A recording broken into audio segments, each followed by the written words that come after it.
Bonjour, c'est Christophe. Aujourd'hui, je suis dans la serre et je vais vous parler d'arrosage pour faire germer vos graines.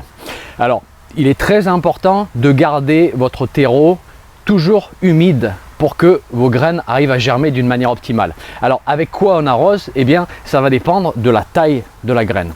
Si la graine est grosse, comme la graine de souci par exemple, la graine de chardon-marie, la graine d'astragale de Chine, la graine de bardane, eh bien, c'est une graine qui va relativement bien tenir en place dans le terreau, hein. On ne risque pas de la déloger lorsqu'on arrose et on va pouvoir tout simplement arroser avec un petit arrosoir comme celui-ci. Donc ici par exemple j'ai mes graines de souci qui ont déjà germé comme vous pouvez le voir, et donc je vais tout simplement arroser mes godets, je vais arroser mes bacs de plantation. La graine est grosse, la graine ne va pas bouger, il n'y a pas de problème.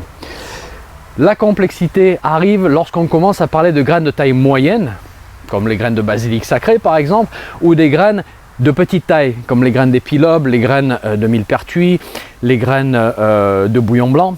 Et là, l'arrosage à l'arrosoir va faire bouger la graine. Vous allez déloger cette petite graine et votre taux de germination ne va pas être optimal. C'est pas que ça va pas germer, hein, ça va finir par germer, mais ce n'est pas toutes les graines qui vont germer parce que vous allez les faire bouger.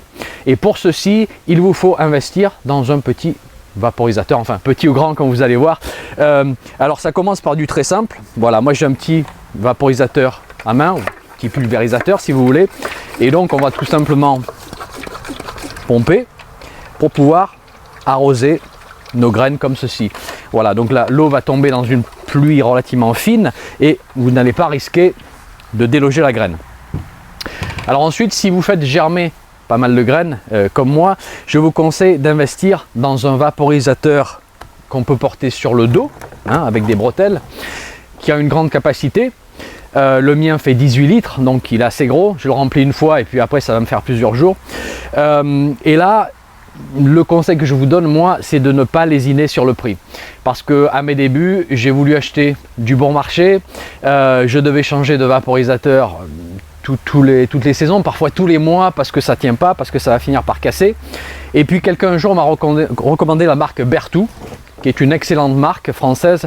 Alors je ne touche pas de commission de chez Berthoud, je n'ai pas investi dans la société.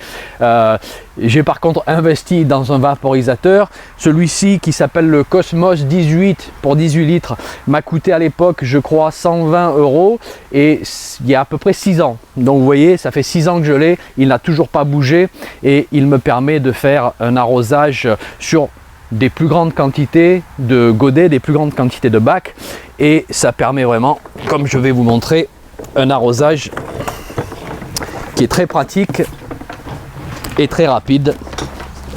Donc voilà, on le met sur le dos, on a une petite manette comme ceci, on pompe et puis on va pouvoir arroser d'une manière très pratique, d'une manière surtout très efficace, d'une manière très rapide.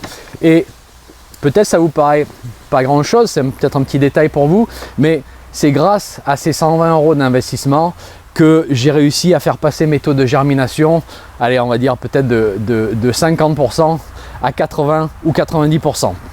Donc voilà pour cette petite vidéo. Je voulais juste vous dire que l'arrosage de vos bacs de graines et de toujours les garder bien humides, c'est absolument primordial pour la germination, et que parfois il faut savoir investir un petit peu dans du bon matériel pour faire un bon travail. Sur ce, je vous remercie d'avoir écouté et je vous dis à très bientôt.